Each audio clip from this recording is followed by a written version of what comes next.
Wuthering Heights, Audiobook. Chapter 14. As soon as I had perused this epistle I went to the master, and informed him that his sister had arrived at the Heights, and sent me a letter expressing her sorrow for Mrs. Linton's situation, and her ardent desire to see him, with a wish that he would transmit to her, as early as possible, some token of forgiveness by me. "Forgiveness," said Linton. "I have nothing to forgive her, Ellen. You may call at Wuthering Heights this afternoon, if you like, and say that I am not angry, but I'm sorry to have lost her, especially as I can never think she'll be happy.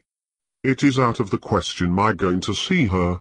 However, we are eternally divided, and should she really wish to oblige him, let her persuade the villain she has married to leave the country." "And you won't write her a little note, sir?" I asked, imploringly. "No," he answered. "It is needless. My communication with Heathcliff's family shall be as sparing as his with mine. It shall not exist." Mr. Edgar's coldness depressed me exceedingly, and all the way from the Grange I puzzled my brains how to put more heart into what he said, when he repeated it, and how to soften his refusal of even a few lines to console Isabella. I dare say she had been on the watch for me since the morning. I saw her looking through the lattice as I came up the garden causeway, and I nodded to her, but she drew back, as if afraid of being observed. I entered without knocking. The never was such a dreary, dismal scene as the formerly cheerful house presented. I must confess that if I had been in the young lady's place, I would, at least, have swept the hearth, and wiped the tables with a duster. But she already partook of the pervading spirit of neglect which encompassed her. Her pretty face was wan and listless, her hair uncurled, some locks hanging lankly down, and some carelessly twisted round her head. Probably she had not touched her dress since yester-evening. Hindley was not the dot. Mr. Heathcliff sat at a table, turning over some papers in his pocket-book, but he rose when I appeared, asked me how I did, quite friendly, and offered me a chair. He was the only thing that seemed decent, and I thought he never looked better. So much had circumstances altered their positions, that he would certainly have struck a stranger as a born and bred gentleman, and his wife as ever a little slattern. She came forward eagerly to greet me, and held out one hand to take the expected letter. I shook my head. She wouldn't understand the hint, but followed me to a sideboard, where I went to lay my bonnet, and importuned me in a whisper to give her directly what I had brought. Heathcliff guessed the meaning of her manoeuvres, and said, "If you have got anything for Isabella, as no doubt you have, Nelly, give it to her. You needn't make a secret of it.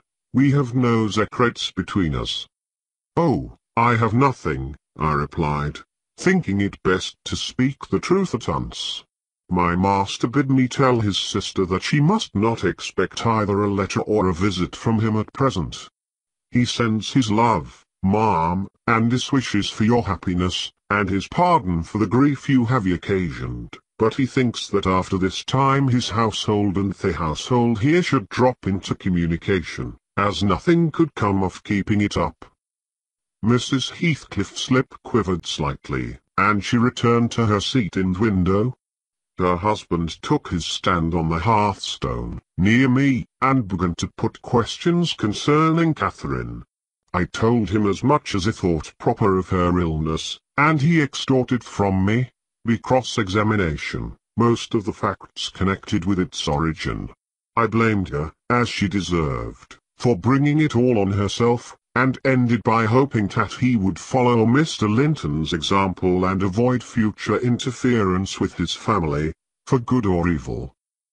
"Mrs. Linton is now just recovering," I said. "She'll never be like she was, but her life is spared, and if you really have a regard for her, you'll shun crossing her way again. Nay, you'll move out of this country entirely, and that you may not regret it, I'll inform you Catherine Linton is as different now from your old friend Catherine Earnshaw, as that young lady is different from me. Her appearance is changed greatly, her character much more so, and the person who is compelled, of necessity, to be her companion, will only sustain his affection hereafter be the remembrance of what she once was, by common humanity, and a sense of duty. That is quite possible, remarked Heathcliff, forcing himself to seem calm. Quite possible that your master should have nothing but common humanity and a sense of duty to fall back upon. But do you imagine that he shall leave Catherine to his _duty and _humanity _? And can you compare me feelings respecting Catherine to his? Before you leave this house, he must exact a promise from you that you'll get me an interview with her consent, or refuse, I will see her. What do you say? I say, Mr. Heathcliff, I replied, you must not, you never shall, through my means. Another encounter between you and the master would kill her altogether. With your aid that may be avoided, he continued.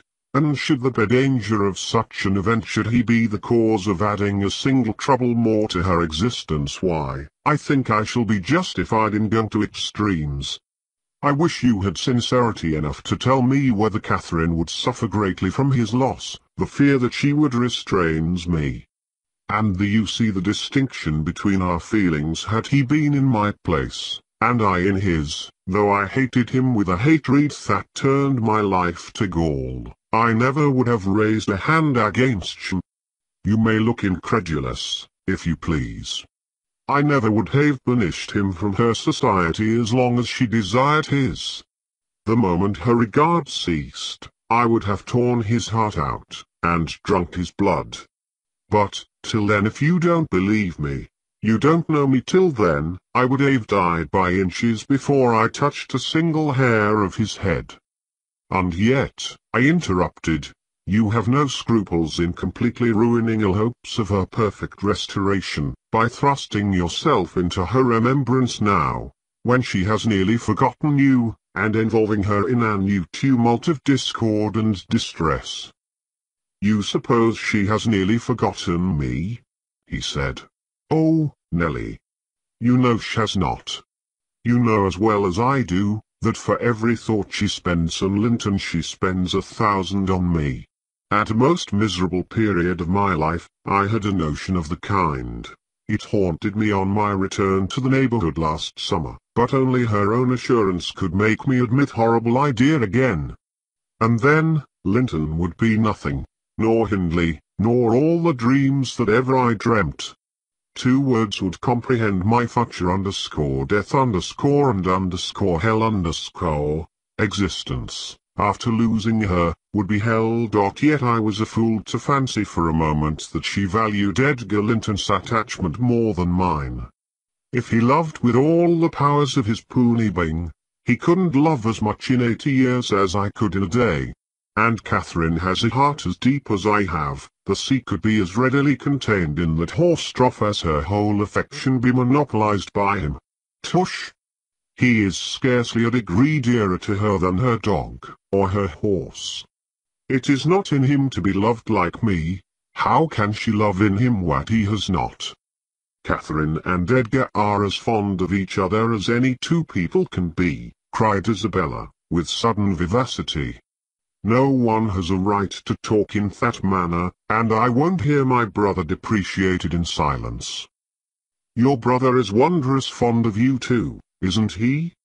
Observed Heathcliff, scornfully. He turns you adrift on the world with surprising alacrity. He is not aware of what I suffer, she replied. I didn't tell him that. You have been telling him something, then. You have written, have you? To say that I was married? I did write, you saw the note. And nothing since? No. My young lady is looking sadly the worse for her change of condition, I marked. Somebody's love comes short in her case. Obviously, whose, I may guess. But, Perhaps I shouldn't say. I should guess it was her own, said Heathcliff. She degenerates into a mere slut. She is tired of trying to please me uncommonly early. You'd hardly credit it, but the very morrow of our wedding she was weeping to go home. However, she'll suit this house so much the better for not being over nice, and I'll take care she does not disgrace me by rambling abroad. Well, sir, returned I hope you'll consider that Mrs. Heathcliff is accustomed to be looked after and waited on, and that she has been brought up like an only daughter, whom everyone was ready to serve. You must let her have a maid to keep things tidy about her, and you must treat her kindly.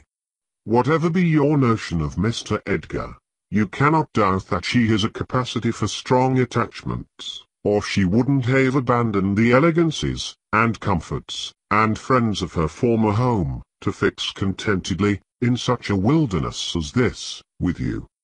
She abandoned them under a delusion, he answered, picturing in me a hero of romance, and expecting unlimited indulgences from my chivalrous devotion.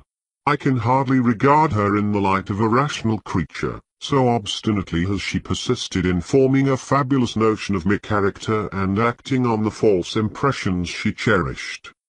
But, at last, I think she begins to know me. I don't perceive the silly smiles and grimaces that provoked me at first, and the senseless incapability of discerning that I was in earnest when I gave her my opinion of her infatuation and herself.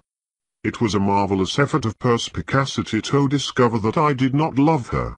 I believed, at one time, no less unskilled teacher that.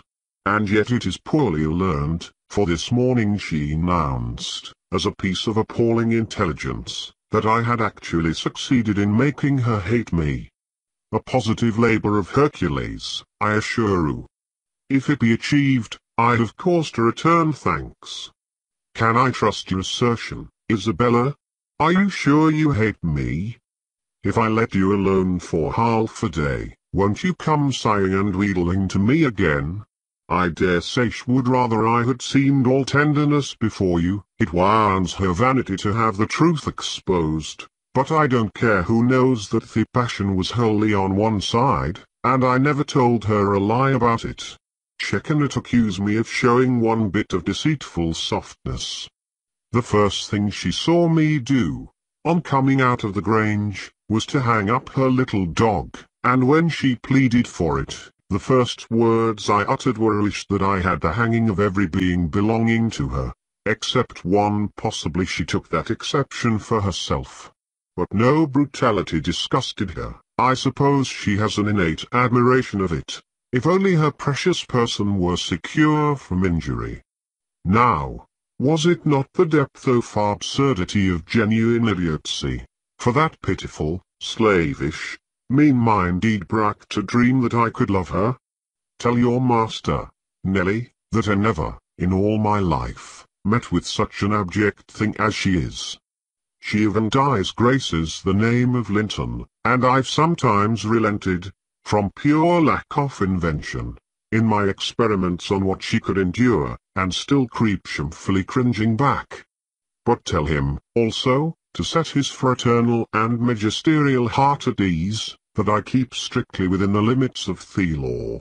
I have avoided, up to this period, giving her the slightest right to claim a separation, and, what's more, she'd thank nobody for dividing us. If she desired to go, she might. The nuisance of her prison outweighs the gratification to be derived from tormenting her. Mr. Heathcliff, said I, this is the talk of a madman. Your wife, most likely, is convinced you are mad, and, for that reason, she has borne with you hitherto, but now that you say she may go, she'll doubtless avail herself of the permission. You are not so bewitched, ma'am, are you, as to remain with him of your own accord? Take care, Ellen, answered Isabella, her eyes sparkling irefully. There's no misdoubting by their expression the full success of her partner's endeavours to make himself detested. Don't put faith in a single word he speaks. He's a lying fiend. A monster, and not a human being. I've been told I might leave him before, and I've made the attempt, but I dare not repeat it. Only, Ellen, promise you'll not mention a syllable of Height's infamous conversation to my brother or Catherine. Whatever he may pretend, he wishes to provoke Edgar to desperation. He says he has married me on purpose to obtain power over him, and he shan't obtain it. I'll die first. I just hope, I pray, that he may forget his diabolical prudence and kill me. The single pleasure I can imagine is Toady, or to see him dead. That will do for the present, said Heathcliff. If you e'er called upon in a court of law, you'll remember her language, Nelly. And take a good look at that countenance. She's near the point which would suit me. No, you're not fit to be your own guardian, Isabella. Now, Andy, being your legal protector, must retain you in my custody, however distasteful the obligation may be. Go upstairs. I have something to say to Elle and Dean in private. That's not the way. Upstairs, I tell you.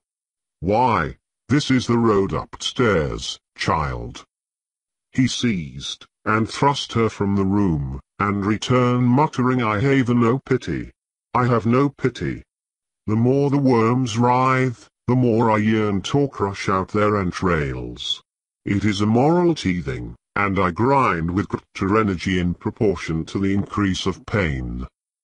Do you understand what the word pity means? I said, hastening to resume my bonnet. Did you ever feel a touch of it in your life? Put that down. He interrupted, perceiving my intention to depart. We're not going yet. Come here now, Nelly. I must either persuade or compel you to aid me in fulfilling my determination to see Catherine, and that without delay. I swear that I meditate no harm. I don't desire to cause any disturbance, or to exasperate or insult Mr. Linton. I only wish to hear from herself how she is, and why she has been ill, and to ask if anything that I could do would be of use to her. Last night I was in the Grange garden 6 hours, and I'll return there tonight, and every night I'll haunt the place, and every day, till I find an opportunity of entering. If Edgar Linton meets me, I shall not hesitate to knock him down, and give him enough to ensure his quiescence while I stay. If his servants oppose me, I shall threaten them off with these pistols. But wouldn't it be better to prevent my coming in contact with them, or their master? And you could do it so easily. I'd warn you when I came, and then you might let me in unobserved, as soon as she was alone, and watch till I departed, your conscience quite calm. You would be hindering mischief. I protested against playing the treacherous part in my employer's house, and, besides, I urged the cruelty and selfishness of his destroying Mrs. Linton's tranquillity for his satisfaction. Their commonest occurrence startles her painfully, I said. She's all nerves, and she couldn't bear the surprise, I'm positive. Don't persist, sir, or else I shall be obliged to inform my master of your designs, and he'll take measures to secure his house and its inmates from any such unwarrantable intrusions. In that case I'll take measures to secure you, woman, exclaimed Heathcliff. You shall not leave Wuthering Heights till tomorrow morning. It is a foolish story to assert that Catherine could not bear to see me, and as to surprising her, I don't desire it. You must prepare or ask her if I may come. You say she never mentions my name, and that I am never mentioned to her. To whom should she mention me if I am a forbidden topic in the house? She thinks you are all spies for her husband. Oh, I've no doubt she's in hell among you. I guess by her silence, as much as anything, what she feels. You say she is often restless and anxious-looking. Is that a proof of tranquility? You talk of her mind being unsettled. How the devil could it be otherwise in her frightful isolation? And that insipid, paltry creature attending her from _duty _ humanity _ from _pity _ charity _ He might as well plant an oak in a flower pot, and expect it to thrive, as imagine he can restore her to vigor in the soil of his shallow cares. Let us settle it at once. Will you stay here, and am I to fight my way to Catherine over Linton and his footman? Or will you be my friend, as you have been hitherto, and do what I request? Decide. Because there is no reason for me lingering another minute, if you persist in your stubborn ill nature.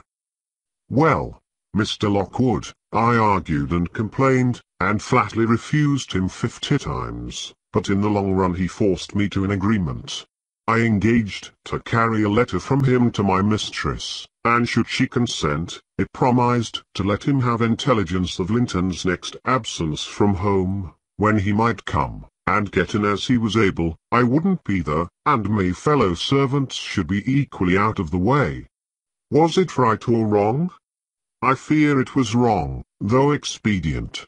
I thought I prevented another explosion by my compliance, and I thought, too, it might create a favorable crisis in Catherine's mental illness, and then I remembered Mr. Edgar's stern rebuke of my carrying tales, and I tried to smooth away all disquietude on the subject, by affirming, with frequent iteration, that betrayal of trust, if it merited so harsh an appellation, should be the last. Notwithstanding, my journey homeward was sadder than my journey thither, and many misgivings I had, ere I could prevail on myself to put the missive into Mrs. Linton's hand.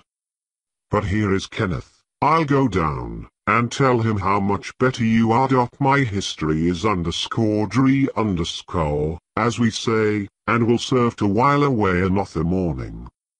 Dree, and dreary. I reflected as the good woman descended to receive their doctor, and not exactly of the kind which I should have chosen to amuse him. But never mind. I'll extract wholesome medicines from Mrs. Dean's bitter herbs, and firstly, let me beware of the fascination that lurks in Catherine Heathcliff's brilliant eyes. I should be in a curious take-in if I surrendered my heart to that young person, and the daughter turned out a second edition of the mother.